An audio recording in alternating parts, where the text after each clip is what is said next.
just like off the side of the road and like partially in a cornfield, and the guy had just fallen asleep at the wheel. What? And like I was like the first one who woke up. Bro. He just had dozed off, and like his foot let off the gas, and he just slowly rolled off the road. Bro, you never told me this story. I'm dead ass.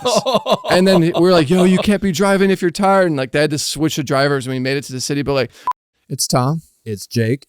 You already know. It's pretty spot on. All right, ready?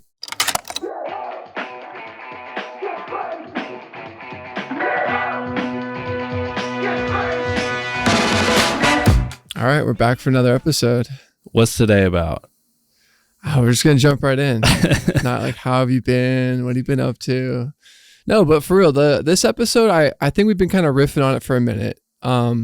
Naturally, like in filmmaking, you have your highs and you have your lows. Yes. And I feel like more often than not, you kind of hear about people's highs, right? It's someone sharing some cool vibey frames, a Vimeo staff pick, got into a film festival. You hear about all these great things, which is awesome, right? And that's kind of funny enough, like side note on a podcast I created where it like focuses on these crazy stories. And I wanted to do our version where it's not like the worst day ever, because I think actually you and I have shared it. Just gonna crazy riff set and stories. like reminisce on like just crazy set stories. Yeah, because we got dude, we've done how many videos together, how many sets we've been on together and, not together. So I know you have some crazy set stories that are not sets we've been on together, and same with me. And then we have some that we've been together on that coming up. And do we have any recently too? I think you and I have leveled up to a point now where like we've kind of legitimized ourselves, or like put ourselves in situations now where like we're not scrappy situations where bad things happen. Right. But definitely on our come up, you got one. I just thought of one. I wonder, because I have a bunch written down. I wonder if it's the same one. No, absolutely not. Because this was super early on. Like I know as we start, bro, stories are gonna start flooding. Dude, so back. here's the thing. I flew in today for anyone watching or listening, and on the airplane, I like wrote down 2 or 3, and then like it's something in my brain like opened up all these repressed memories where it's like, oh dang, that happened. So we're gonna have to like bang through. I think it's because I feel like I we want to could hear go your story, and I might right. riff on it, but like I have so many, and I think the episode will be fun if it's not just us riffing on 2 stories, but like just almost speed round all on right, like speed round. So, I'm gonna go first. And then you just gotta top me. Okay. So like I'll tell a story. Okay. And be like, all right, cool. That was great. I got one for you. All right. So early on, T2I days, I was shooting local music videos for like $200, and I was shooting I'm not going to name names. I was shooting a music video for this one guy, and we rolled up to this like abandoned location that he had found and really wanted to shoot at because he thought it was like perfect for his video. And we had to trespass. There were signs posted everywhere, do not trespass, but it was like, it was pretty empty and desolate. And we were like, F it, like, let's go shoot. It was just a scrappy run and gun coming up. Total story. Yeah, I've been there. And we go and we're shooting this video. We pretty much get all of it done, and then all of a sudden, woo woo woo, cop car pulls up. And mind you, we're kind of in the middle of nowhere. We're not like in a city, and so the cop pulls up, and literally it was a girl cop. She gets out of the car and she goes, "Who's in charge?"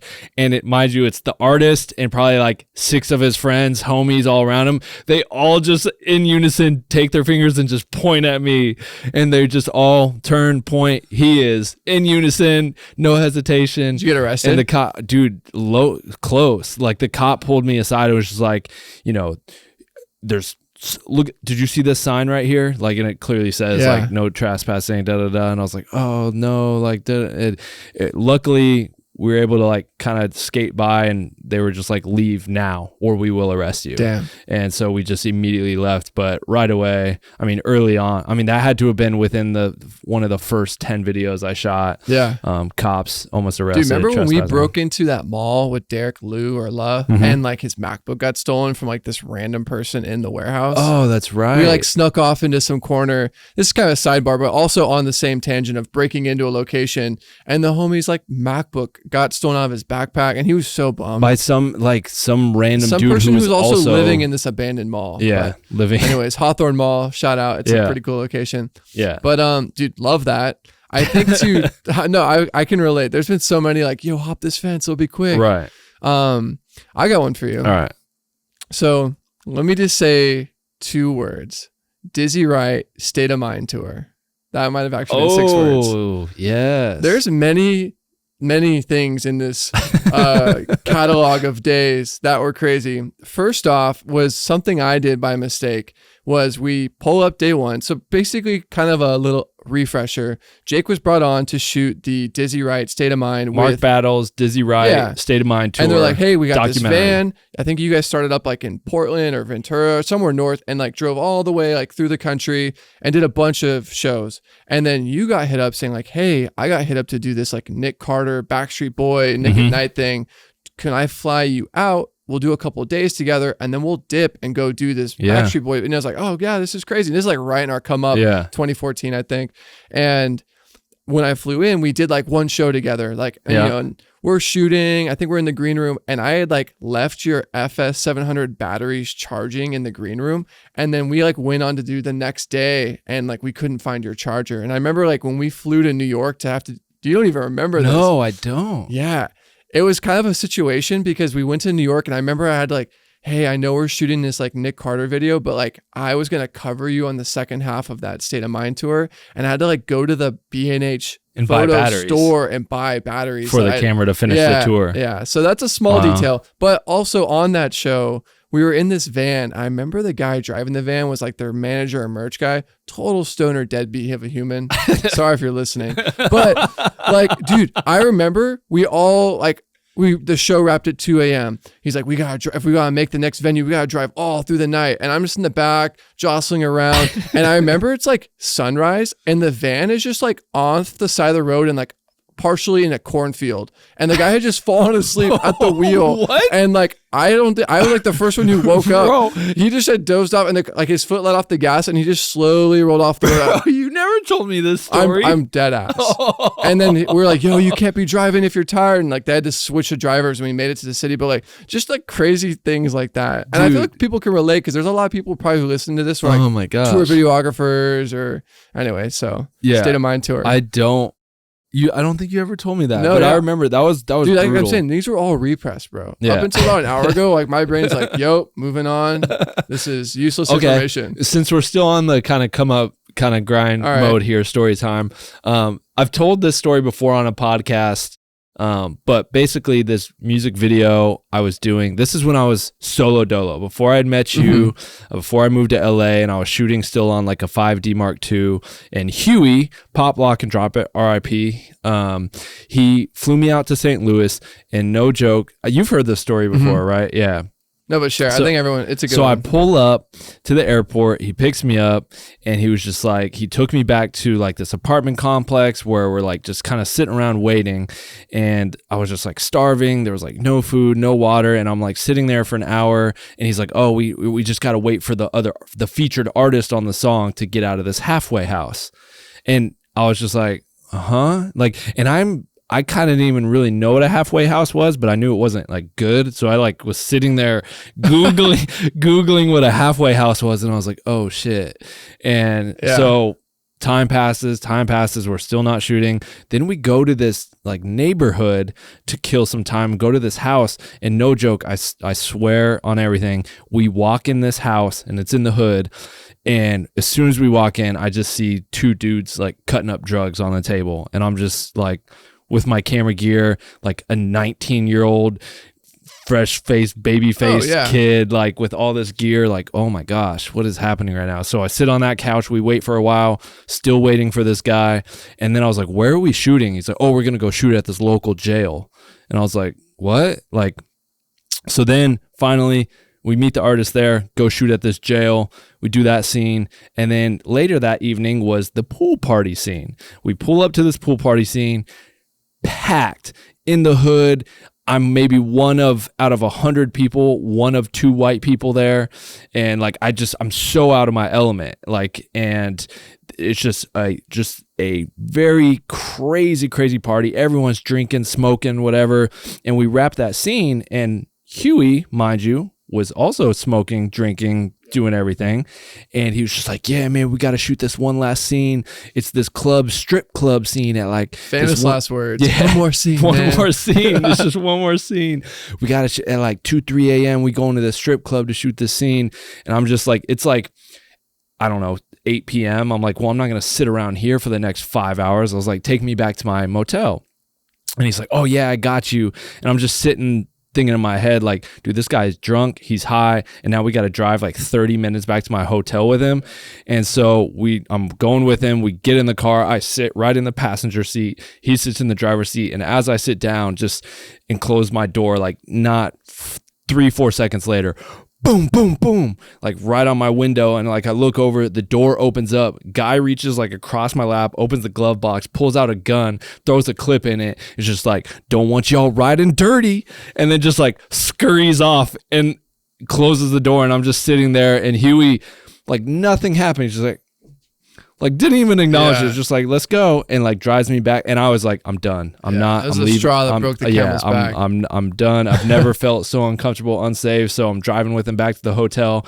I literally, as soon as I get to the hotel, like close the blinds, lock the door, and like I book a flight.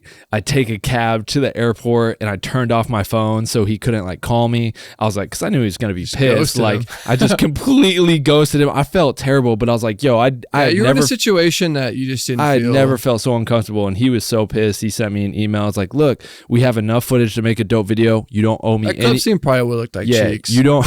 Yeah, I didn't have any lighting, right? No lighting. It was just me, my little camera, and so I just. Yeah, it was just like, you don't owe me any more money. Here's the edit of everything we shot. Boom. Like, and bro. Rap videos. I had a conversation with a friend recently. I feel like rap videos, or just like music videos in general, are like kind of like going to the gym. Like, I don't know. Not everyone wants to do it, but like it kind of just like kicks your ass in a weird way, where like it's kind of a necessary evil because you do grow and you learn a lot, but like it really kicks your ass, you know? Yeah, 100%. My next one is on top of that. I don't know if it's like crazier, or I think it's on par, but very similar to you coming up, you know, going to film school, trying to like make some money on the weekends. And if I wasn't shooting with you, I was shooting with this other director who will be remain nameless. But it was a rap video. We were in South Central shooting for this artist. And I later found out, I didn't really think much of it. This artist was affiliated with one gang, and there's obviously a rival gang. And we were shooting the locations that the call she had us at were in the rival gang's like neighborhood. So there's already some sort of inner workings there that I didn't quite understand, but later in the day, it'll reveal itself. Let me just sort of set the stage. We had a focus puller that was using a Bartek follow focus. For those who don't really know what that is, it's like pre-nucleus, where everything auto calibrates. This thing's like an RC car motor follow focus. It's like really kind of jank in my opinion. And it has a toggle on it that says reverse and normal. So if it's reverse, when you pull the focus, it's going to pull it the opposite way. She was a little on the greener side. The whole day, I didn't know anything about follow focuses. It was in reverse. So the whole day, I'm like, why are all these shots like out of focus?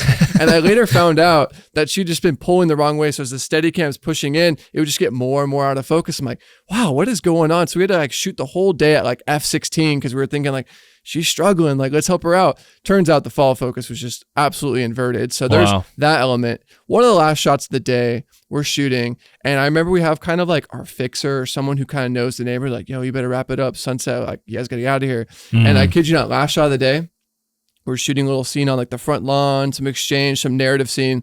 This like giant car, suburban, big wheels, just mounts the curb. I don't even know if the tire of that car like popped. It just didn't even slowly pull in. It just literally like mounted the curb. Like two people came up, guns were raised, and the director just looked at me and said, grab the camera and run. And I'm like, just holding my red. I'm like thinking to myself, like everything at this moment, I'm just thinking if this was a movie, this would be like 120 frames. And like, you know, like, I don't know, like angelic music would be playing. I'm just like, what am I doing with my life? But like, it was definitely one of those moments where like driving home, like got my check on the day, $500. I'm like, was all that like worth it? Like I definitely had like a coming to Jesus moment. Like, what am I doing? What's that song that's like, oh, da, da, da, yeah, that's like in some Lord of the Rings, like, I don't know, maybe it's like that, like angelic. No, I don't know. I just about. Picture that song and just poof, Luckily, no gunfire was shot. And I do say this kind of in a period where obviously some horrible thing happened on set with guns. Like, obviously, this is me not even knowing anything about set safety. Right. Didn't know that this would be a scenario. Like, these weren't even prop guns. These were literally just auxiliary gang members who pulled up on our shoot. That's crazy. But yeah, anyone listening, obviously, like, guns are extremely dangerous and shouldn't be on set. But yeah, that was a situation where I was like completely out of my element. And I had brought all my friends from Chapman on. So like, I'm going to class on Monday and my friends look at me like, yo, what the fuck did you just bring me on? I'm like, I'm sorry. Yeah. But that was pretty, I feel like we both had like a rap video gone wrong. So. Yeah. Yeah. No, that's like a pretty, that one's a little more intense than mine. Yeah. But no, it was just like I mean, it ended up, we were all fine. We just had to like leave immediately. And like, yeah. So. Oh, going back to, I got another one for you. Then you were on this one. I know you remember this. We laughed about it for so long. Speaking of Mark Battles and videos with him. Yeah. Do you remember the video we did with him and Wale? I actually did not write this one down. That's a good story. So we were shooting, the video. And funny enough, at our building a location we just let go was it was in that same exact building. Yeah, same exact building. Unrelated, but years ago we were shooting this video from Mark Battles, Derek Liu, and Wale, and I think there was some award thing that night. VMA something, and Wale was there, and he showed up to set, and he was a little wobbly. Like, I think he had some stuff to drink at, the event or whatever. And mind you, he was very late. It was very late. Like, he had showed up like several hours after we needed him. And so we were like shooting, and I'm trying to give him direction, and I just feel like it's kind of going in one ear and out the other. Like, I'm talking to a brick wall, and we shoot a couple scenes. And he like gets up and he walks out of the room and he goes next door, and all of a sudden we hear these like noises, and we, come to find out he had like puked spaghetti all over the wooden nickel gear, and because we had a room next door that was like our gear room store, like where we were like staging the stingers stuff. Were covered in like the stingers were covered in Wale spaghetti vomit, and that was rough, dude. That was a crazy. And he didn't like know any of his lyrics. Sometimes as like a featured artist, especially if it's like a small duo or rapper and they got a huge feature. Yeah. Usually the guy coming on that do the feature wrote the feature in 10 minutes and like did not remember it. And I kid you not, I remember you're like, yo, like we just got shooting 48 and have him just like vibe out because he just did not know any of his lyrics. That video came out eventually, right? Yeah, the video came out. It's actually a clean little video. No, we set up like a little I was just trying to find out. So if you guys want to watch it, I pulled it up here. I don't know if it's do you want to throw it on here? I could. Let me just it's Mark Battles, Wale, Got a Feeling. I'm gonna mute this really quick. That was crazy, man. But yeah, I mean, that was... Well, that was also like kind of, I think, one of the bigger artists. I know we had probably had already done like a few bigger videos, but like, I remember we were like, yo, Wale, like we were like both stoked, Like, anyways, I can't pull it up right now. It's not I think people can look it up. If you want to go look it up, Mark Battles, Got a Feeling. It was a cool little video we did on. Oh, that was the other crazy part about it. It was 24 hours. I don't know if you remember this. It was 24 hours before, because Mark hit me. He's like, yo, I got a song with Wale. He's coming into town for the VMAs or BET, whatever. Can we get a video done tomorrow night? And this was the day before, so less than 24 hours. I remember you and I were running to Wood Nickel with a U-Haul. Everything. And so we like produced and made this whole video in under 24 hours. We had to go get the 360 dolly track. Yeah. We did that lighting gag where the light went into like the pool with the mirror. Oh, that was cool. Remember? And then it like shines up on the wall. And so we were in our bag. Yeah, for sure. But anyways.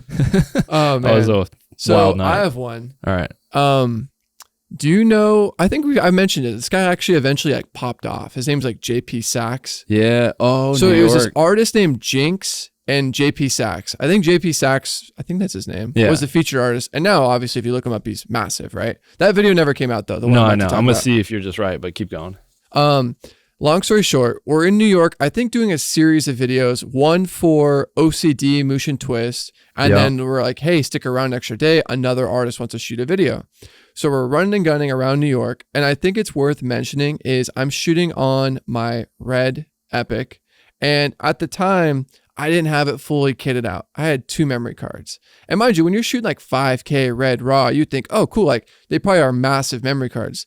wrong. They're like 64 gigabyte max. Yeah. So like whenever you're like, yo, let's shoot 60, like internally I'm like, what? Like, because that made the mag only last like 6 minutes. Right. So like what ended up kind of happening on these little run and gun shoots is I'd bring my MacBook, put in my think tank, and you would do a lot of operating or handheld stuff because you kind of knew what you were doing, you were editing, and I would kind of be on my MacBook like kind of DITing. Right. And I remember near the end of the day, and that worked. We found a rhythm with that. We're in like Times Square shooting this like really cool performance shot. Yeah. And I'm DITing a mag because you're literally like burning through them so fast. I'm like in the middle of Times Square. Middle of Times Square. And people are looking around like, because people think, oh, is that a celebrity? Well, what was crazy, I don't know if you remember. Oh, the circle. Everyone ended up circling around, and I'm so unaware. I was just in the zone filming, and all of a sudden I just noticed like the entire what's it called? Square, Times Square, just people literally from all over the world are like, around is this Justin? Like they had no idea who it was. Yeah, so it was like a giant circle. We're just in the middle at night, Times Square. It was cool. It was kind of surreal. But either before or after, I think you're shooting that, burning through this other memory card. Mind you, I have two, so I'm downloading one just to give it to you to keep shooting. And it starts raining. And my like MacBook Pro is on my think tank and the card has a few minutes left and it starts pouring. And I remember just like grabbing my think tank and like looking and seeing like an H&M across the street. So I'm like running through Times Square with my like laptop and the little download bar is still going. And I'm like, it was like, I remember, wow, I'm going to look back on this and laugh, and I can laugh now. No, I remember that dude. Yeah, we had some crazy run and gun times in New York like that. Yeah, no, we did a lot with like Motion Twist. Yeah, definitely. But yeah, JP Sachs, it is right here. And what's that guy? I think he's changed his name, but it was like D Pride. Yeah, he's got a different name. I think it's just Pride now. Okay. Or Russell. Now. Yeah. But yeah, that was crazy. That was a wild shoot. And actually that brings me to the next one. Speaking of memory cards, I don't know if you know what I'm about to bring. I wonder if we don't mention the name. That's fine. We don't have to mention the name. But I think he would laugh. But dude, I don't know how do you want to set this up? You were DPing this one, I think. Sam. So Sam was directing. I was DPing. I think you're like, hey man, like can you hold this like ice light? You had just gotten this like weird little like handle. I was like, can you just like gaff it or like help me move lights? Like I'm doing like this video for Sam. So like, all right, cool. Like, sure, whatever. So we were shooting this music video, and we shot the first half of the day at this house. We spent the whole day or half the day shooting there. We moved to the studio location, and as we're moving on to the second half of the day and we're starting to shoot the next part, the cards from the first part of the day need to be offloaded. Yeah. And so we're at like a White Sykes studio. Yeah. And there's like a little side room. I asked, I don't know if it was me or Sam, but asked this guy, who shall remain nameless, to download the footage. He was new to like sets and set life, and I think he was actually one of your mentorees. Yeah, he was one of the mentorees in my mentoree group, but he had gone onto a couple sets, but he was on the set helping out, and he was going to do DIT. Well, back then, I don't know how many years ago this was, but like the card reader, it's not the same now. Now you just plug the card reader into the thing. Oh yeah, and the reader actually gets power by just being plugged in. Right. But one of the OG readers from like the Red Epic days had like this very small 8-volt little power cable thing, and it wouldn't even like the Mac. It wouldn't even show up. The card wouldn't even mount unless it had power. Yeah, so you had to put power to the reader in order. So you had to get power, and then you had to have the adapter to go in and into the computer. And he just had never done DIT before with red cards, and all of a sudden, he actually kind of recently explained the story. Do you want to just carry I feel it like just there? So because I think he had actually DIT'd for Will Roos, one of our good friends, semi-recently prior to this shoot. And his reader was just like ours, needed a little cable to be plugged in. Right. And I think we were in like kind of a jank White Sykes studio that we had found for pretty cheap that had like really jank off-market like LED 1x1 light panels. Right. And we were DITing in the equipment room. Yeah. So all these light panels are on these like little jank photo stands, and there's a table much like this, and he's downloading, and he like sees that it needs a power cable, and we're in a room with a bunch of these little everything's power on the ground. And things. And maybe that thing was even on the table. I wasn't quite there, but like it looked identical to the power for the reader. The power cable for the lights in the room looked identical to the reader. It was plugged into the reader. It fried the reader. Poof. And like I think the card literally just like card went up in smoke. it literally was smoking and it smelled terrible. The tricky thing is, awful. This was something too where you had shot the whole day on one card. Yeah. That's what's tricky about these like 512 gigabyte card, 1 terabyte card. Like it's cool in thought, but like this is case in point where like had what my old school way, right? 64, 60, and just like done like 12 mags of just 64 gigs versus like 512. But yeah. We lost that entire first part of the day. We had to act like nothing was wrong, shoot the rest of the day. What's crazy is you had to like pull Sam aside at lunch, knowing, and like this, the crazy thing is the artist was like a family, bro. Yeah. So like, how do you like tell the family, like, yo, all your footage is gone? Yeah. So I had to pull Sam aside and be like, I remember this. I was like, yo, Sam, so all the footage from the first part of the day, it's gone. Did he think you were punking him? I don't know. He was just like, Sam, he's just like, you serious? Like, and I was like, yeah, bro, it's gone. This guy fried the card and it went up in smoke. What's crazy, bro, is that card looked like you left a piece of toast in the toaster. Yeah, it was black. It was just charred. Yeah, and so he had to go on. He was just like, he did the classic Tom, just like, okay, all right. Well, so he finished out the rest of the day. We shot. And then he had to like pull. Sam was a trooper though. Yeah. Because he was like, all right, second half. Like, how do you like put that behind you? You know what I mean? Yeah, that would be devastated. So he's a trooper for that. And yeah, he shot the rest of the day. And then at the end told the family like, hey, we lost due to card malfunction. We played it off like it wasn't user error due to card malfunction. Like we lost the first part of the day. We have to redo it all. Yeah. So we literally had to like, I don't know if we did it the next day or someday during that week, but we had to redo everything we had already shot, which is just awful. Like when you have shot something, you've worked on it, and then you got to go back and just try and recreate it and do it all over again. I'm triggered. That brings me back to having to redo that Jonas video.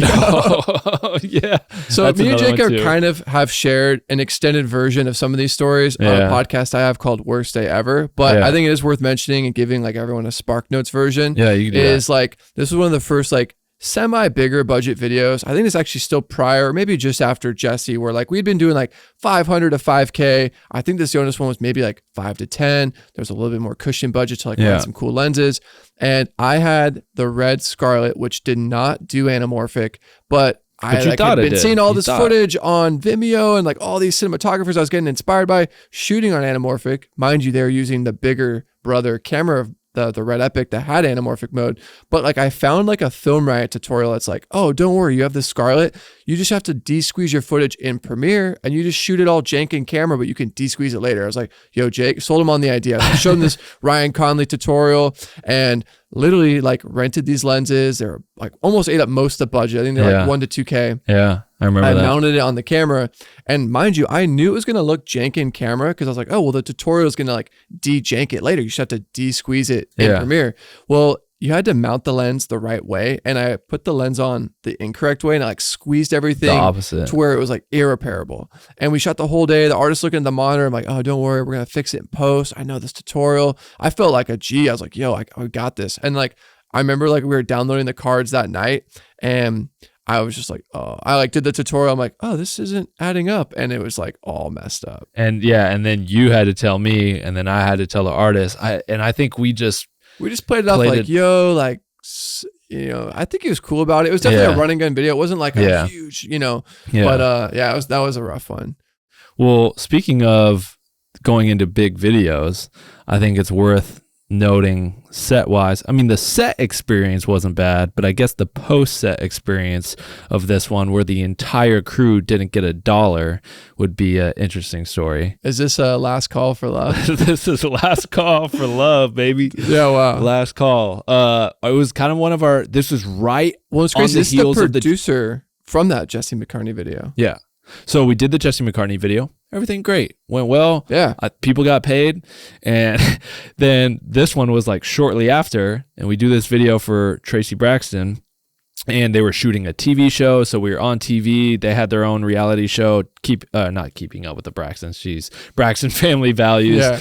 And we were on TV. We were mic'd. I remember I was mic'd and they were like filming us and they had cameras everywhere. So it was like really cool and fun.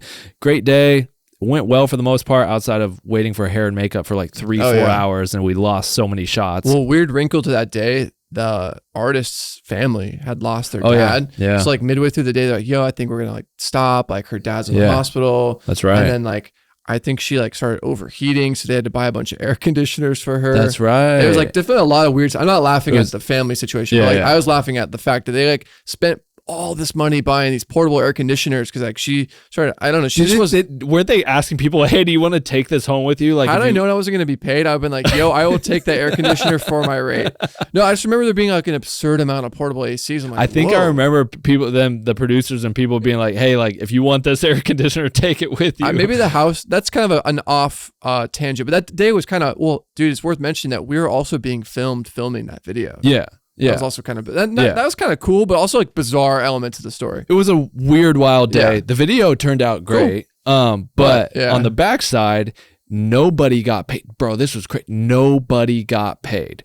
And I just remember the like other producer on that was hitting me up about the producer and was like, yeah, he just skipped town and is not paying anyone. Took all the money, skipped town.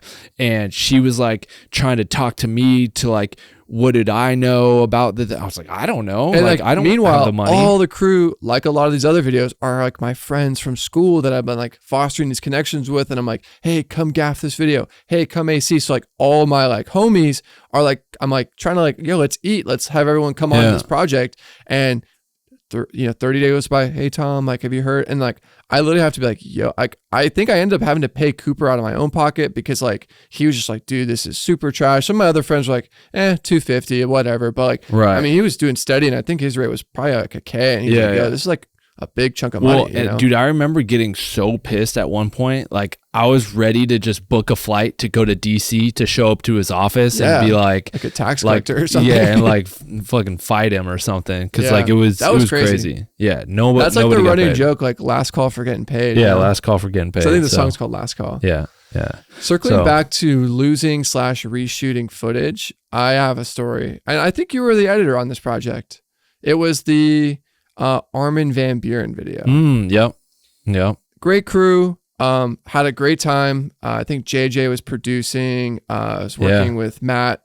Everything from across the board. Crew is great. And this is probably an issue that I had. It was if you were to look at this from a top down, it was probably my fault. We were shooting 240. If you don't know, that's like widescreen, and we were using a monitor that didn't like output the 240 to the monitor. So it was like the classic like, oh, just gaff tape the monitor and like add the black bar. So like when we're looking at the monitor, even though the red camera is capturing the whole sensor, we're at least viewing and framing as if it was widescreen, right? Right. So we taped off the top. And mind you, I mentioned this because the top part of the screen is where it shows like how much memory card is left, all the settings, right? Oh my gosh. So, I already see this. We're shooting a scene and back to this jank Bartek follow focus. This is pre-nucleus, pre all this advent technology. We're using this like thing that's from the 90s. It's like an RC car motor follow focus. The same one that like was inverted and was out of focus. So I've had bad lucks with these follow focuses.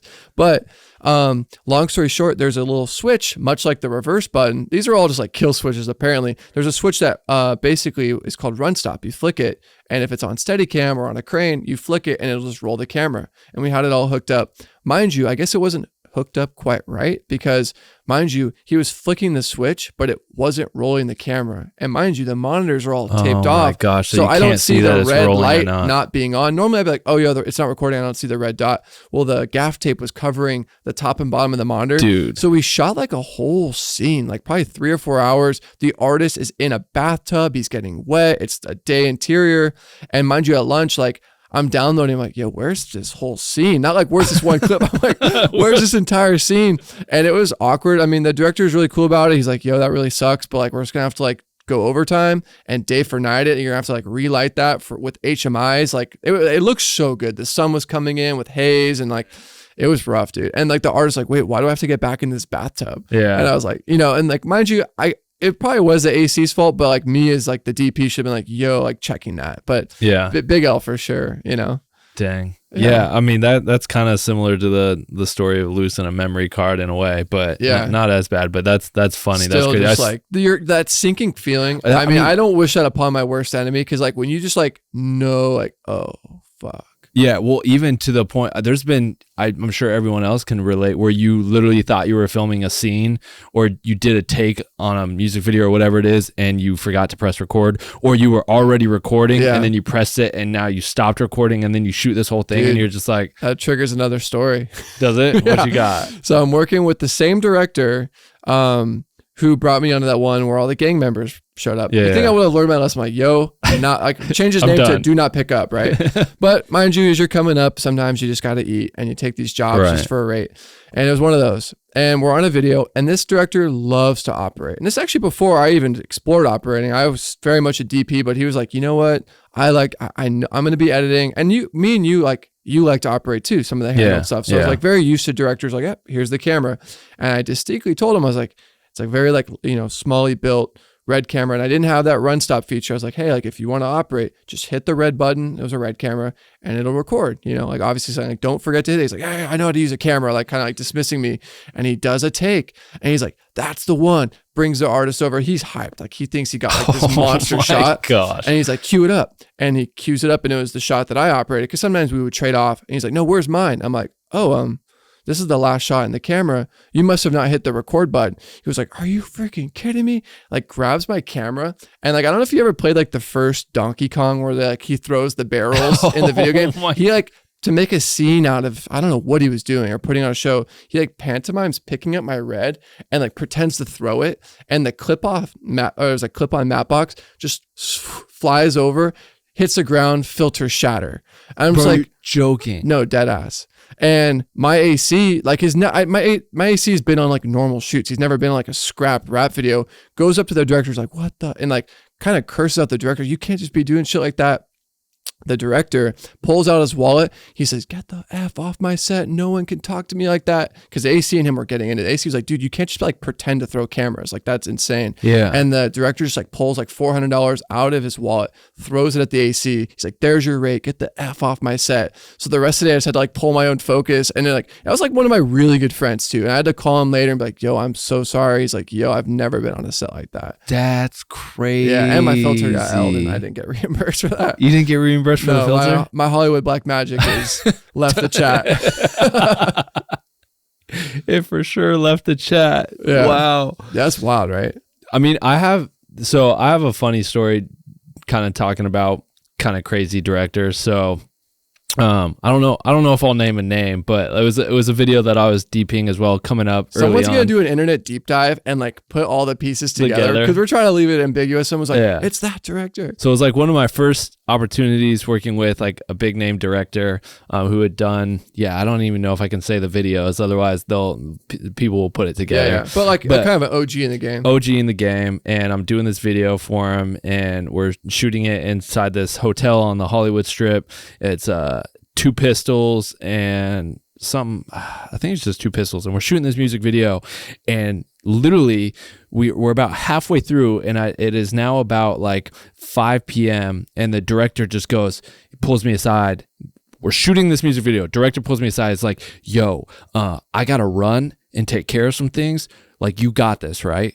And I was just I've never heard this story. Bro, you've never heard this? No. Yeah. Or you're still like pretty young too. Yeah. I mean, this was before I moved to LA. Okay. Because I literally, like, after we wrapped the video, I drove back to LA at like midnight. Drove back to LA or from LA to AZ at midnight, edited the video, cut, color, everything, sent it to him by like noon the next day. And he was like, what the fuck? This is crazy. And that's how I got a lot of jobs after that, just because I made an impact. You showed him that But coming back to this, he was just like, so I got to run and take care of some things for a few hours. Like, you got this, right? You good? And I was just like, bro, what? I'm not the director. Like, I was just like a kid. I wasn't even comfortable in this situation. I was like so young. Pretty big artist, it sounds like, too. He's like, these are the things I need. Boom, boom, boom, boom. You got it. And I was like, so I ended up like shooting and directing the rest of this video. He shows up at like 11 p.m. back, like, I don't know, 3-4 hours later. It was like, we good? We like just all like, yeah. Was the artist like, yo, like, what, was he? I don't even remember. Maybe the artist didn't even know. But like, And so then he was just like, so like, I know I was kind of gone a while. If you want like co-directing credit, you can have it. It's like, wow. So what if like, I mean, imagine if you were bad, like that would have been, I mean, luckily he was lucky that you were actually like stud and nailed it. But like, can you imagine if like you were just like everything's out of focus and he's just like, Yeah. what a weird director. Yeah, like if I did that, like if I was on a shoot, like I don't know, even like say with Kyle or whatever, and I like just was like, here, Travis, directing this music video. I was like, hey, so I got to run. Travis, can you just shoot this? I'll be like, I'm sure everyone would be like, wait, what? Why are you leaving? Why? Like, dude, it was so weird. But like, I smashed it. Video came out. It led to a lot of other cool opportunities. I didn't know that. I remember you editing an overnight video for that director. That was that video. Gotcha. I literally at midnight we wrapped, packed my car, drove to Arizona, got in at like 6 a.m. Didn't go to bed. Colored the whole thing. Wow. Had it done at noon. Sent it to him around like noon, 1 p.m. And he literally was just like, "What the fuck?" Like, and he was just like, this is crazy. And then that led to like so many other like opportunities with him. So that's wild. Yeah, that was crazy. But I was like, I've never just seen a director just leave set and crazy. be like, hey, do that. So that was pretty wild. Crazy. I think to story, close this out, I have one that is really deep in the recesses that we were both on. Does being in Washington, D.C. in July ring a bell? Yes. How do I set the stage? This one. This one was repressed. Oh man, you were hit up, I think, to DP. I think she was like an artist / dancer / director. Yeah, and like maybe me and you were co-DPing, but like we were both flown out to Washington D.C. Me and you. Technically, just it's an area called the DMV, which is I think Delaware, Maryland, Virginia, like in that area, right? And I remember the location was like above and imagine like a dirty, dusty auto shop full of smoke and gasoline and chemicals. Well, we're in like the dusty attic of that. You have to like climb up this like little wood ladder. Oh yeah. And like, you know, the term heat rises. We put that to the test. Like the summer too. It was during the summer. It is so hot in this attic. Mind you, the car exhaust and smoke from the auto shop never stopped working on cars is just like rising. So we're like gagging on all this like toxic fumes, and there was no water on set. No. I remember like the poor dancers, they're dancing and doing their thing and they were dripping in sweat. I remember you literally took your shirt off. I took my shirt off on set and literally took it and just wrung it out and it like dropped. Which is disgusting. Sweat was just pouring out of it. It was absolutely, and like, I remember it was the most brutal set experience. I wouldn't even call it I mean, was like in total brain fog. I like just couldn't focus. It was just so like, you know, your body's just like near empty. I don't even know it came out. Where I could find that video if it came out. We got some cool shots. I think her dad like made this cool like alleyway with like tubes. So much. And then after, to make matters worse, they're like right when we finished, me and you're like, thank the Lord. She goes like, we're gonna company move to this abandoned junkyard, and it's like midnight. I'm like, abandoned junkyard? It's like hour 14. Like, what do you mean an abandoned junkyard? And we're like, yeah, we gotta go shoot these other scenes. I'm like, what? Like, oh, and we did. Yeah. Dude, I forgot about that. Because that's right. And then, oh, dude, that footage exists somewhere. Oh, that'd be sick to show. Oh, I mean, I totally forgot about it. I thought we were only up in the attic, but you're right. We went to like that junkyard and there was like barrels and stuff. Oh yeah. Dude. I mean, we got good stuff, but like just what the lengths we had to go through to get that footage was just absolutely grueling. Yeah. Like being from the West Coast or, you know, Arizona, California, like, I don't know, we're used to like dry heat. Like the humidity just like kicked our ass. Yeah. I have one last one that I want to say. It's more of from the perspective of being like a site rep and owner of one of the like locations and less being like a director or a DP or anything. But I have like two that kind of intertwine. This is at the honeymoon location, the original house that I had and owned in West Hills, and I was they were shooting a fashion commercial thing. Funny enough, the DP on it was the same guy who fried the car years earlier, but they were there, and it was for a high profile artist and high profile talent. I'm not going to name names or anything like that, but we had a site rep there on site, Cherie, lovely site rep, but she was there being the site rep, and then we were out running errands and stuff, so that's why we couldn't site rep it, and she was doing it, and we came home and relieved her of her duties. Cherie left, and we're now at the house. Yeah. And the artist, the high profile artist manager, like comes up to me and was just like, me and Chanel was like, we're sitting back in my bedroom. He like opens the door and like comes in and was just like, who are you guys? And what are you doing here? And it was like, we're the owners of the house. And he just straight up goes, oh, well, you can't be here. And we're like, what? Like, he's like, yeah, you can't be here. This is a closed set. And I was just like, Chanel gets very defensive when like someone's like coming at me or being like, well, I mean, were they okay with Cherie being there? They just thought you were some randos? I think they just thought we were some randos. And then when I said I was the owner of the house, he had to. He was not expecting that. He wasn't expecting it. But so Chanel goes, he's the owner of the house. This is his house.